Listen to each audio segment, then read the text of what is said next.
ദൈവത്തിൻ്റെ അതിപരിശുദ്ധമായ നാമം വാഴ്ത്തപ്പെടുമാറാകട്ടെ. അനുഗ്രഹിക്കപ്പെട്ട ഈ നല്ല സമയത്തിനെ ഓർത്ത് ദൈവത്തെ സ്തുതിക്കുന്നു, സ്തോത്രം ചെയ്യുന്നു. എല്ലാ നല്ലവരായ സഹോദരി സഹോദരന്മാർക്കും ക്രിസ്തുവേശുവിലുള്ള സ്നേഹവന്ദനത്തെ അറിയിക്കുന്നു. നാം ഇന്ന് ജീവിക്കുന്ന കാലഘട്ടത്തിൽ പല പ്രയാസങ്ങളും പ്രതിസന്ധികളും നേരിടുന്ന ഈ ലോകത്ത് വചനം ഇങ്ങനെ പറയുന്നു, മറ്റൊരുത്തരിനും രക്ഷയില്ല. രക്ഷിക്കപ്പെടുവാൻ ആകാശത്തിൻ്റെ കീഴിൽ വേറെ ഒരു നാമവുമില്ല. അപ്പോൾ ഈ ലോക ജീവിതം എന്ന് പറഞ്ഞാൽ പ്രതിസന്ധികളും പ്രശ്നങ്ങളും നിറഞ്ഞ ഈ ലോക ജീവിതത്തിൽ നമ്മളിലെ രക്ഷ, നമ്മളിലേക്ക് വരുന്ന ഏക രക്ഷ അത് യേശുവിൻ്റെ രക്ഷയാണ്, യേശുവിൻ്റെ സ്നേഹമാണ്.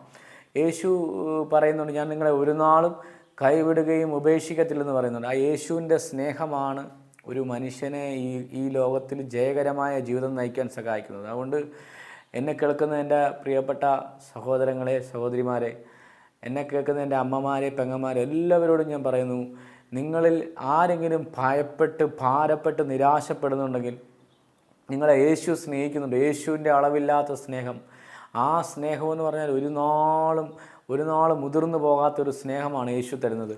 അതുകൊണ്ട് ഇന്നത്തെ ഈ ലോകത്തൊരു പ്രത്യാശയില്ലാതെ നിരാശയിലേക്ക് പോകാതെ കർത്താവായ യേശു ക്രിസ്തുവിൻ്റെ സ്നേഹം നിങ്ങളെ തൊടുന്നു, നിങ്ങളെ ക്രിസ്തുവിൻ്റെ സ്നേഹം നിങ്ങളെ ആകർഷിക്കുന്നു.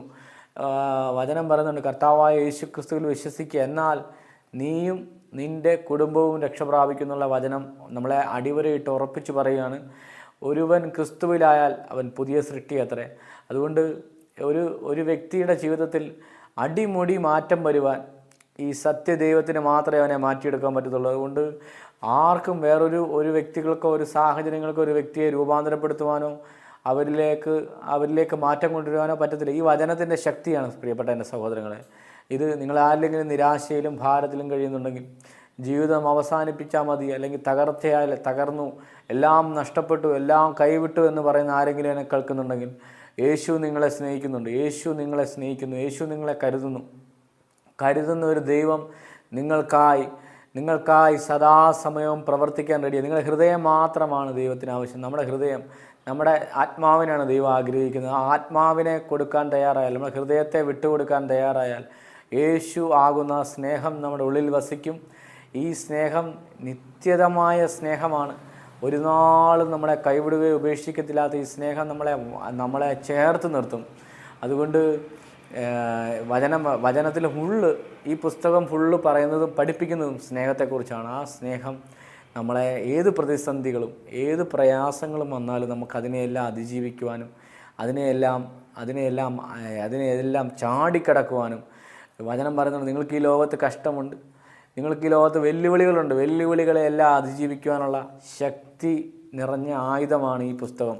വിശുദ്ധ ബൈബിളിൽ പറയുന്നുണ്ട്, ഈ ഓരോ വചനങ്ങൾക്കും എല്ലാ വചനങ്ങളിലും ദൈവിക ശക്തി വെളിപ്പെടുന്നുണ്ട്. അതുകൊണ്ടാണ് ഞാൻ പറഞ്ഞത്, നമ്മൾ ഭാരപ്പെട്ട് നിരാശപ്പെട്ട് തകർന്ന് ആകുലപ്പെട്ട് പോകാതെ നമ്മളിലേക്ക് നമ്മളെ തേടി വന്ന് ഇതുപോലൊരു സ്നേഹം ഈ ലോകത്തിലില്ല എൻ്റെ പ്രിയപ്പെട്ടവരെ. ഈ ലോകം മുഴുവൻ നമ്മളെ കൈവിട്ടാലും, എല്ലാവരും തള്ളിപ്പറഞ്ഞാലും, ഞാൻ നിങ്ങളെ കൈവിടുകയില്ലെന്ന് പറഞ്ഞാൽ ആ ദൈവസ്നേഹത്തെക്കുറിച്ചാണ് ഞാൻ ഈ പറയുന്നത്. അതുകൊണ്ട് നിരാശയിലും ഭാരത്തിലും അസമാധാനത്തിലും മനസ്സ് തകർന്ന് ആരെങ്കിലും എന്നെ കേൾക്കുന്നുണ്ടെങ്കിൽ, യേശു നിങ്ങളെ സ്നേഹിക്കുന്നു, യേശു നിങ്ങളെ സ്നേഹിക്കുന്നു. ഏക സത്യദൈവം, നിത്യജീവൻ. നമ്മൾ ഒരു എല്ലാ മതങ്ങളും പറയുന്നതും പഠിപ്പിക്കുന്നതും മനുഷ്യൻ്റെ മോക്ഷമാണ് പറയുന്നത്, ആത്മാവിൻ്റെ രക്ഷ. ആ രക്ഷ നമുക്ക് സൗജന്യമായി തരുന്ന ഏക സത്യദൈവത്തെക്കുറിച്ചാണ് ഞാൻ ഈ പറയുന്നത്. ഏക സത്യദൈവം യേശുവാണ്. യേശുവിനെ സ്വീകരിക്കുമ്പോൾ ആ രക്ഷ നമുക്ക് സൗജന്യമായി ലഭിക്കുകയാണ്, നിത്യജീവൻ അവകാശികളായി മാറുകയാണ്. അതുകൊണ്ട് എൻ്റെ പ്രിയപ്പെട്ടവരെ, നിങ്ങൾ ഏത് പ്രതിസന്ധിയിലായാലും ഏത് പ്രശ്നത്തിലായാലും നിങ്ങളെ കരകയറ്റുവാൻ, നിങ്ങളെ കൈപിടിച്ചുയർത്തുവാൻ, നിങ്ങളെ വഴി നടത്തുവാൻ, നിങ്ങളെ സ്നേഹിക്കുവാൻ, നിങ്ങളെ കരുതുവാൻ നമ്മുടെ കർത്താവ് മതിയായവനാണ്.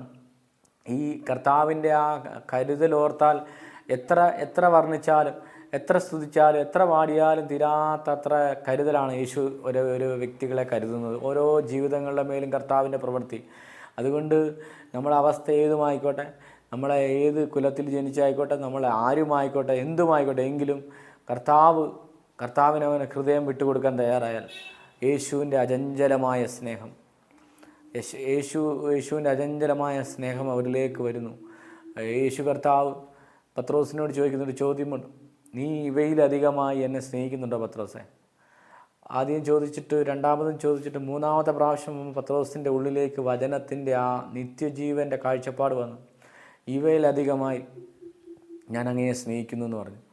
മനസ്സ് തകർന്ന് ഭാരപ്പെട്ടു പോയ അവസ്ഥയിലും പത്രോസ് യേശുവിനെ ചേർത്ത് പിടിച്ച് യേശുവിൻ്റെ അടുക്കിലേക്ക് വന്നു. അപ്പോൾ നമ്മൾ ഈ ലോകത്തിൽ എന്തൊക്കെയുണ്ടെന്ന് പറഞ്ഞാലും നമ്മളെല്ലാവരും ഭൂമിയിൽ നിന്ന് ഒരു ദിവസം മാറ്റപ്പെടും. പക്ഷേ ഈ രക്ഷ തിരിച്ചറിയാതെ, ഈ സത്യദൈവത്തെ തിരിച്ചറിയാതെ പോകുന്നതാണ് ഏറ്റവും സങ്കടകരമായ കാര്യം. അതുകൊണ്ട് യേശു നിങ്ങളെ എല്ലാവരെയും സ്നേഹിക്കുന്നുണ്ട്.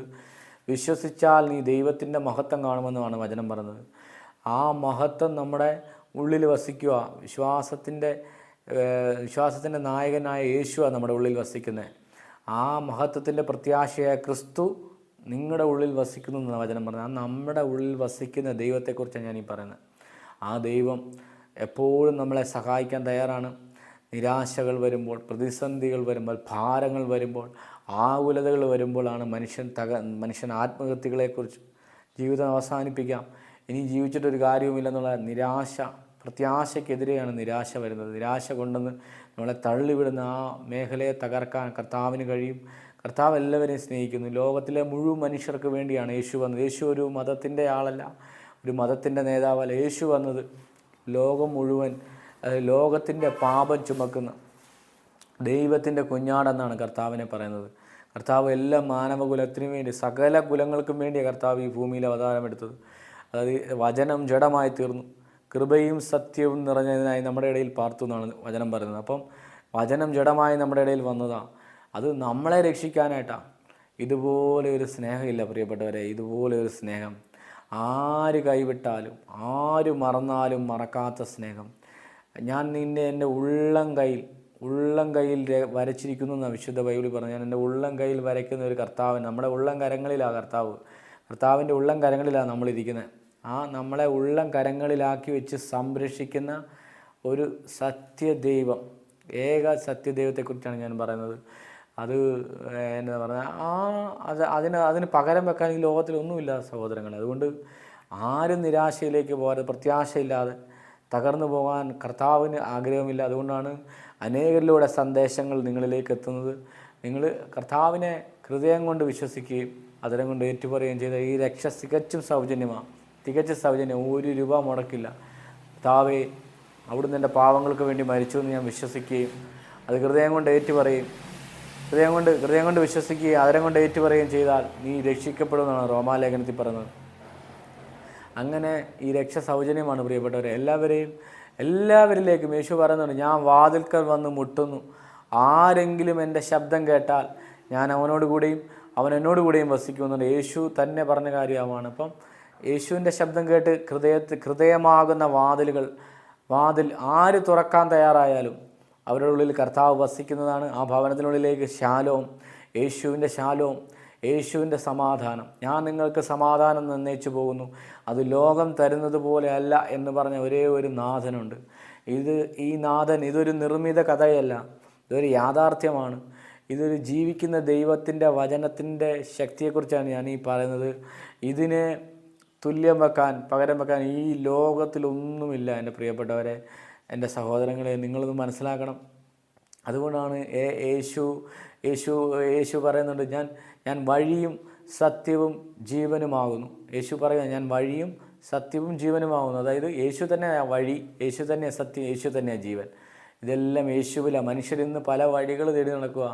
ഒരു വഴിയില്ല, അതുവഴിയില്ല, ആ വഴി പോയിട്ടും കാര്യമില്ല, ഈ വഴി പോയിട്ടും കാര്യമില്ല. അതുകൊണ്ട് ഏക സത്യദൈവമായ യേശുവിലേക്ക് ഞാൻ നിങ്ങളോട് യേശുവിനെക്കുറിച്ച് പറയുന്നത്, യേശുവിൻ്റെ സ്നേഹത്തെക്കുറിച്ച് പറയുന്നത്, വഴിയും സത്യവും ജീവനുമായ കർത്താവ്.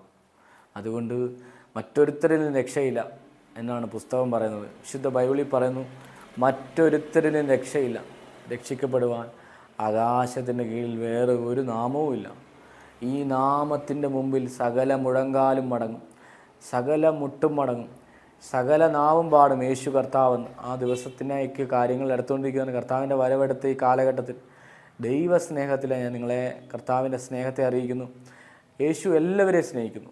എല്ലാ ആത്മാക്കളെയും നിത്യതയിലേക്ക് നിത്യത ജീവൻ അവകാശികളാക്കണമെന്നാണ് കർത്താവ് ആഗ്രഹിക്കുന്നത്.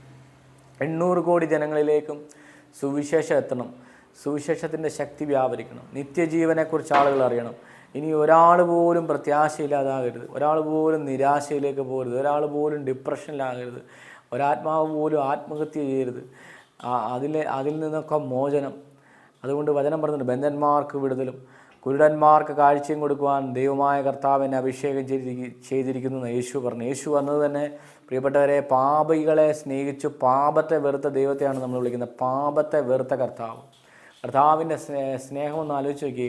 ഈ ലോകത്തിലെ എല്ലാവരും തള്ളപ്പെട്ടവരെയും എല്ലാവരും കൈവിട്ടവരെയും ആർക്കും വേണ്ടാത്തവരെയും ആരും കൊണ്ടു നടക്കാൻ ഇഷ്ടപ്പെടാത്തവരെയുമായ മനുഷ്യരെ തേടി വന്ന ഒരു ദൈവം, ഇതുപോലൊരു സ്നേഹമുണ്ടോ എൻ്റെ പ്രിയപ്പെട്ടവരെ? ഈ ലോകത്തിൽ പകരം വെക്കാനില്ലാത്ത സ്നേഹം. നമ്മൾക്ക് വേണ്ടി നമ്മുടെ ആരെങ്കിലും നമ്മൾക്ക് വേണ്ടി മരിക്കുമോ? നമ്മുടെ പ്രിയപ്പെട്ടവരാരെങ്കിലും നമുക്ക് വേണ്ടി മരിക്കുമോ? നമ്മുടെ ഭാര്യ ആയിക്കോട്ടെ, ഭർത്താവായിക്കോട്ടെ, മക്കളായിക്കോട്ടെ, നമ്മളെ എത്ര സ്നേഹിക്കുന്നവരാണെങ്കിൽ പോലും നമുക്ക് വേണ്ടി മരിക്കുമോ? ഈ ലോകത്തിൽ ഒരു മനുഷ്യനും തയ്യാറാകത്തില്ല. പക്ഷേ കർത്താവ് സ്വന്തം ജീവനെ മുഴുവൻ ലോകത്തിനു വേണ്ടി യാഗമായി തീർന്നു എന്ന് പറയാം. ക്രൂശിലെ രക്ഷ, ഇത്ര വലിയ രക്ഷയാണ് നമുക്ക് ലഭിച്ചിരിക്കുന്നത്.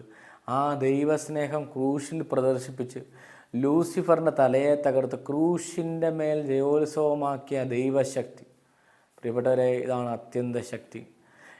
ഈ ശക്തി തിരിച്ചറിഞ്ഞാൽ പിന്നെ നമ്മൾക്ക് ഈ ലോകത്തിലെ ഒന്നിനെക്കുറിച്ചും വിചാരമോ ഭാരമോ നിരാശയോ വരത്തില്ല. അതുകൊണ്ട് എന്നെ കേൾക്കുന്ന ആരെങ്കിലും തകർന്നിരിക്കുന്നവരായിക്കോട്ടെ, നിരാശയിൽപ്പെടുന്നവരായിക്കോട്ടെ, നിങ്ങൾ യേശുവിന് ഹൃദയം വിട്ടുകൊടുക്കാൻ തയ്യാറായാൽ, യേശുവെ എൻ്റെ ഭവനത്തിലേക്ക് വരണമേ, എൻ്റെ ഹൃദയത്തിലേക്ക് അവിടുന്ന് വരണമേ എന്നൊന്ന് പറയാൻ തയ്യാറായ ആ നിമിഷം മുതൽ കർത്താവിൻ്റെ സാന്നിധ്യം അവിടെ ഇറങ്ങി വരും. ഈ സാന്നിധ്യത്തിൻ്റെ അകത്താണ് മുഴുവൻ നടക്കുന്നത്. എല്ലാ ദൈവ സാന്നിധ്യത്തിനകത്താണ് അത്ഭുതങ്ങളും അടയാളങ്ങളും എല്ലാം ദൈവ സാന്നിധ്യം വരുമ്പോൾ. അതുകൊണ്ട് എൻ്റെ സഹോദരങ്ങളെ, ഈ തിരിച്ചറിവാണ് നമുക്ക് വേണ്ടത്. ഈ തിരിച്ചറിവിലേക്ക് നമ്മൾ എന്നെത്തുന്നു, അന്ന് നമ്മൾ യഥാർത്ഥമായ മനുഷ്യനായി മാറും, മനുഷ്യ സ്നേഹിയായി മാറും. യേശുവിനെ അറിയുന്ന വ്യക്തിയുടെ പ്രത്യേകത അവൻ ദിവ്യ ഗുണങ്ങൾക്കുടമകളാവും, ആത്മാവിൻ്റെ ഫലങ്ങളുണ്ടാവും, ആ കരുതലുണ്ടാവും. എല്ലാം കർത്താവിൻ്റെ കരുണയാൽ നമ്മളിലേക്ക് ഇറങ്ങി വരുന്നതാണ് സഹോദരങ്ങൾ. അതുകൊണ്ട് നിങ്ങൾ ഇനി ഒന്ന് ചിന്തിക്കും കർത്താവിൻ്റെ ഈ സ്നേഹത്തെക്കുറിച്ച്. അപ്പം ഈ പുസ്തകം മുഴുവൻ സ്നേഹിക്കാനാണ് പഠിപ്പിക്കുന്നത്. നമ്മുടെ പുസ്തകം സ്നേഹത്തിൻ്റെ പുസ്തകമാണ്. ദൈവം സ്നേഹമാകുന്നു, സ്നേഹിക്കാത്തവൻ ദൈവത്തെ അറിയുന്നില്ല എന്ന് യേശു പറഞ്ഞു. അതുകൊണ്ട് ദൈവ സ്നേഹമാണ് ഞാൻ ഈ പറഞ്ഞത്. അതുകൊണ്ട് യേശു നിങ്ങളെ സ്നേഹിക്കുന്നു, യേശു നിങ്ങളെ സഹായിക്കും. ഏതവസ്ഥയിൽ കഴിയുന്ന വ്യക്തിയായിക്കോട്ടെ, നിങ്ങൾ ഹൃദയം വിട്ടുകൊടുത്താൽ നിങ്ങളുടെ ഉള്ളിലേക്ക് ജീവിക്കുന്ന ദൈവം ഇറങ്ങി വരും. ആ ജീവിക്കുന്ന ദൈവത്തിൻ്റെ പ്രവൃത്തി വെളിപ്പെടും.